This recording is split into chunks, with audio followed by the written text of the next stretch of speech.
इस वीडियो में हम लोग क्लास 5 हिंदी का चैप्टर 17 पढ़ने वाले हैं। चैप्टर 17 का नाम है बिना जड़ का पेड़। चैप्टर 1 से लेकर चैप्टर 16 तक का वीडियो पहले ही बना चुके हैं। अगर आप नहीं देखे हैं तो कमेंट बॉक्स में लिंक दे दिए हैं, आप वहां से जाकर वीडियो को देख सकते हैं। तो चलिए बिना समय गवाए वीडियो को स्टार्ट करते हैं। लिखा हुआ है, राजा के दरबार में एक व्यापारी संदूक के साथ पहुंचा। कौन पहुंचा? व्यापारी पहुंचा। उसने गर्व से कहा, गर्व यानी यहाँ पर क्या है? घमंड से। तो उसने गर्व से कहा, महाराज मैं व्यापारी हूँ और बिना बीज एवं पानी के पेड़ उगाता हूँ। तो ये जो व्यापारी था ना, बिना बीज और पानी के पेड़ उगाता था। कैसे उगेगा ये कहानी पढ़ के पता चलेगा। आपके लिए मैं एक अद्भुत उपहार लाया हूँ। अद्भुत का मतलब क्या होता है? अद्भुत का मतलब होता है कुछ आश्चर्यजनक, ठीक है, कुछ बहुत बढ़िया।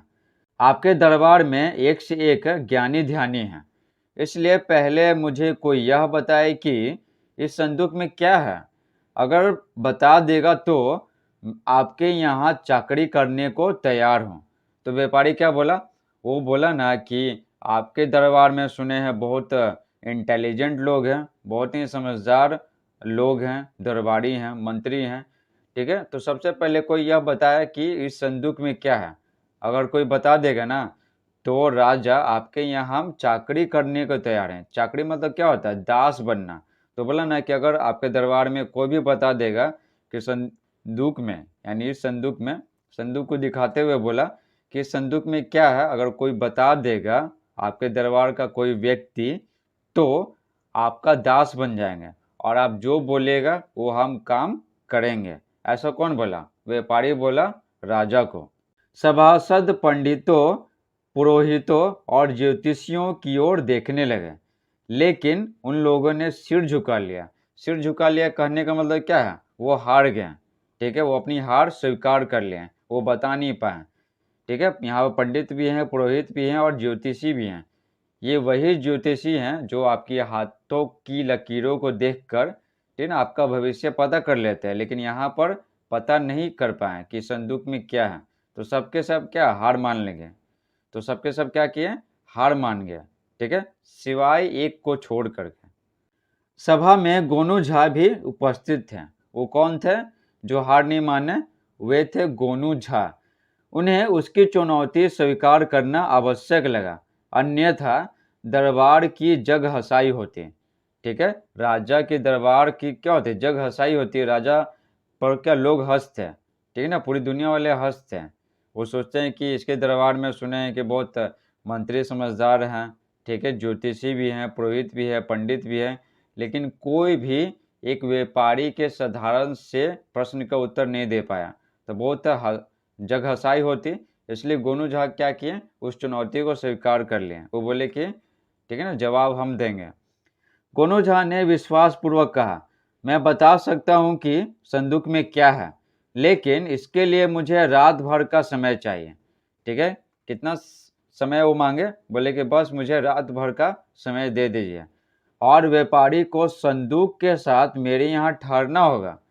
संदूक बदला न जाए इसकी निगरानी के लिए हम रात भर जगे रहेंगे और व्यापारी चाहे तो पहरेदार भी रखवा सकते हैं। तो सभी मान गए और व्यापारी गोनू झा के यहाँ चला गया। तो गोनू झा क्या शर्त रखें?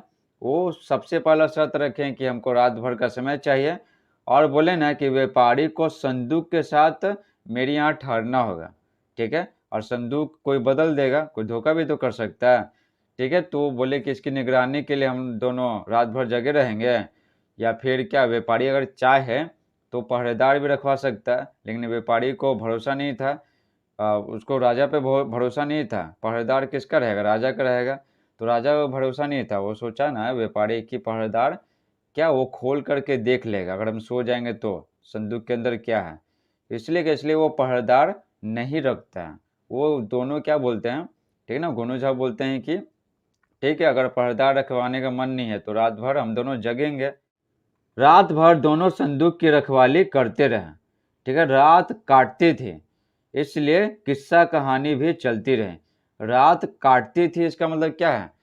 जैसे क्या रात भर जगना है, ठीक है, बिना बोले हुए क्या वो जल्दी समय बीतता नहीं है।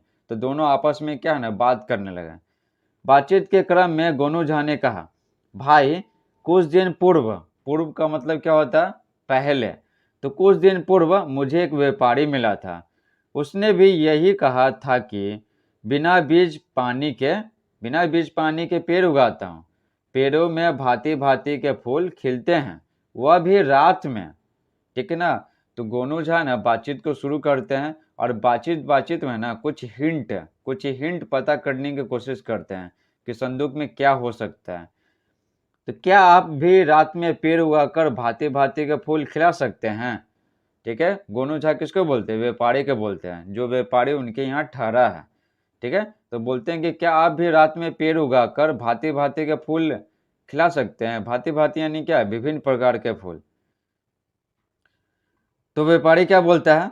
उसने अहंकार से कहा। ठीक है ना, व्यापारी को है ना बहुत घमंड था।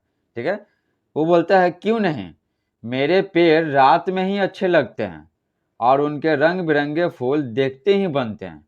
ठीक है, क्या बोला ना कि रात में ही पेड़ अच्छे लगता है और उसका रंग बिरंगा फूल है ना बहुत ही सुंदर होता है कि लोग देखते ही रह जाते हैं।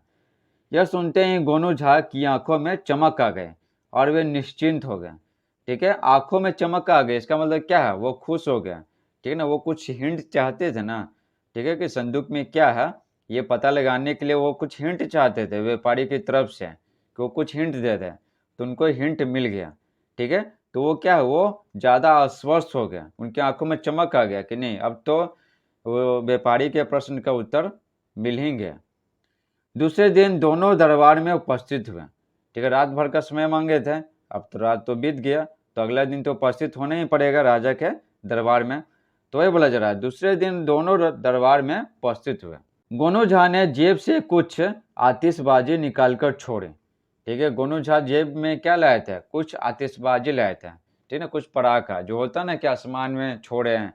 ठीक है, या फिर तो बहुत लाइट के साथ क्या होता है, जलता है। ठीक है, तो वही पटाखा वो जलाएं। सभासद झुंझला गया। ठीक है, सभा में जितने सारे लोग थे ना वो खिसिया गए। महाराज की भी आंखें लाल पीली हो गई। तो महाराज तो बहुत ज्यादा गुस्सा हो गए और कहा, गोनू झा यह क्या बेवक्त की शहनाई बजा दे? बेवक्त की शहनाई बजा दी कहने का मतलब क्या है? बिना वक्त के कोई काम करना। तो ऐसा कोई तो था नहीं पर्व, या फिर राजा कोई युद्ध जीत के आया है तो क्या पूरा पटाखा जलाया जाएगा, आतिशबाजी किया जाएगा, आतिशबाजी, तो ऐसा तो कोई वक्त था नहीं। इसलिए बोलते हैं महाराज गुस्से से, ये क्या बिना मतलब के आतिशबाजी छोड़ रहे हो, ये कोई समय है? सभा का सामान्य शिष्टाचार भी भूल गया। ठीक है, तो सामान्य शिष्टाचार डिसिप्लिन क्या है? किसी को डिस्टर्ब नहीं करना। तो वही राजा बोलते हैं, सभा का सामान्य शिष्टाचार भी तुम भूल गए, तुम डिसिप्लिन भी भूल गए। तो गोनू झा ने वातावरण को सहज करते हुए कहा, बोले ना कि रुकिए महाराज, ठीक है, हम कुछ बताना चाहते हैं। ठीक है, ज्यादा गुस्सा मत होइए। महाराज सर्वप्रथम मीन्स क्या होता है? सबसे पहले धृष्टता के लिए क्षमा चाहता हूँ। धृष्टता यानी क्या? ये जो बुरा काम किए हैं, वो जो गलत काम के लिए किए हैं, इसके लिए क्षमा चाहता हूँ, लेकिन यह मेरी मजबूरी थी, ऐसा मुझे करना पड़ा। इसी में व्यापारी भाई के रहस्यमय प्रश्न का उत्तर है। ठीक है, जो व्यापारी भाई पूछे ना प्रश्न, वो क्या रहस्य बना हुआ, कोई जवाब नहीं दे पाया, उसी प्रश्न का उत्तर है इसमें जो हम आतिशबाजी छोड़े हैं। इसमें ही बिना जड़ के भांति भांति के रंगों में फूल खिलते हैं। ठीक है ना, तो वो क्या बोले, गोनू झा बोले ना कि यही आतिशबाजी है जिसमें विभिन्न प्रकार के क्या फूल खिलते हैं। तो जो लाइट उट जलता है ना, जो लाइट जलता है, तो इसको यहाँ पर क्या बोला गया? फूल बोला गया। व्यापारी अवाक रह गया। अवाक यानी क्या? आश्चर्यचकित रह गया। वो सोचा कि ये कैसे बता दिया गोनू झा, उसको कैसे पता चला कि संदूक में आतिशबाजी ही होगा? उसने सहमते हुए कहा। सहमते हुए क्यों कहा? क्योंकि शुरू में क्या बोला था? घमंड से बोला था कि आपके दरबार में, राजा को बोला था ना कि आपके दरबार में कोई भी व्यक्ति, ठीक है, अगर बता देगा कि संदूक में क्या है, तो आपके यहाँ हम नौकर बनेंगे, चाकरी करेंगे। ठीक है, आप जो बोलेंगे वो करेंगे, दास बन के। तो वो सहमते हुए कहा, महाराज इन्होंने मेरे गूढ़ प्रश्न का उत्तर दे दिया। गूढ़ यानी क्या? छिपा हुआ। फिर उसने विस्मय पूर्वक यानी क्या आश्चर्यचकित होकर के गोनू झा से पूछा, आपने कैसे जाना कि इसमें आतिशबाजी ही है?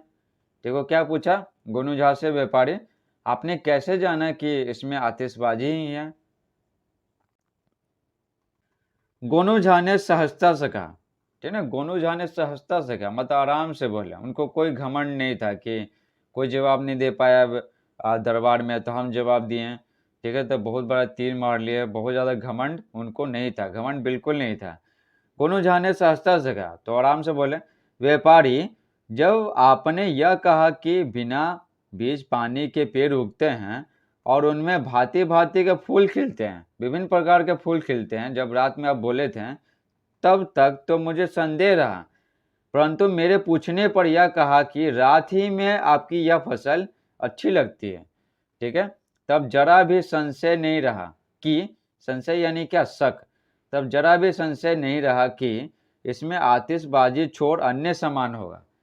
गोनू झा क्या बोले, वो बोले ना कि व्यापारी जब आप दरबार में पूछे थे ना सवाल, तब हमको मालूम चल गया था कि आतिशबाजी हो सकता है, लेकिन इसमें शक था, ठीक है, कि आतिशबाजी है ही, हमको 100% कॉन्फिडेंस नहीं था, ठीक है, हम आश्वस्त नहीं थे, लेकिन जब रात में बोले ना कि आपकी जो फसल है, पेड़ है, ठीक है, रात में ही अच्छा लगता है, तब हमको शक नहीं रहा कि ये आतिशबाजी ही होगा, क्योंकि पटाखे है ना, दिवाली में देखते होंगे रात में जब पटाखे जलते हैं ना तो बहुत सुंदर दिखता है, ठीक है, तो पटाखे क्या समझिए रात में ही जलाने के लिए बना है। व्यापारी मायूस हो गया, ठीक है, वो बहुत उदास हो गया, अब वो डरने लगा, वो सोचा कि अब तो चाकरी करना पड़ेगा, राजा का दास बनना पड़ेगा, राजा जो बोलेंगे वो काम करना पड़ेगा, तो इसलिए व्यापारी मायूस हो गया। राजा ने कहा, व्यापारी आपको दुखी होने की जरूरत नहीं है। राजा जान गए कि व्यापारी मायूस हो गया, दुखी हो गया, क्योंकि ये हार गया है, इसका घमंड क्या हो गया, चकनाचूर हो गया। तो राजा क्या बोले, व्यापारी आपको दुखी होने की जरूरत नहीं है, आप यहाँ रहने के लिए स्वतंत्र हैं, ठीक है, स्वतंत्र हैं, पर अपना कमाल रात में दिखाकर लोगों का मनोरंजन कीजिएगा। ठीक, व्यापारी आया था क्या, आतिशबाजी का खेल दिखाना, तो वही राजा बोलते हैं कि रात में आतिशबाजी दिखाइए और लोगों का मनोरंजन कीजिएगा आज रात। आगे राजा क्या बोलते हैं, अगर प्रदर्शन प्रशंसनीय है, यानी प्रशंसनीय यानी क्या, प्रशंसा के योग्य रहा तो पुरस्कार भी पाइएगा, पर अभी पुरस्कार के हकदार गोनू झा ही हैं। तो राजा बोलते हैं ना कि रात में अगर आतिशबाजी अगर अच्छे से दिखाइएगा ना तो आपको पुरस्कार मिलेगा, लेकिन फिलहाल गोनू झा ऐसे सवाल का उत्तर दिए ना जो दरबार में कोई नहीं दिया था, तो अभी पुरस्कार के हकदार कौन है, गोनू झा है, ठीक है ना, गोनू झा। गोनू झा क्या थे, बहुत ही समझदार थे, दरबार में कोई भी समस्या आता था ना तो वो अपनी चतुराई का इस्तेमाल करके, अपनी बुद्धि का इस्तेमाल करके सॉल्यूशन निकाल लेते थे, जैसे अभी निकाले थे। तो गोनू झा बहुत ही समझदार थे। ये लिखे कौन थे, वीरेंद्र झा।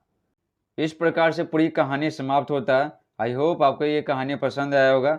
आप कमेंट बॉक्स में अपनी प्रतिक्रिया जोड़ दें, आपको ये कहानी कैसा लगा। Thanks for watching.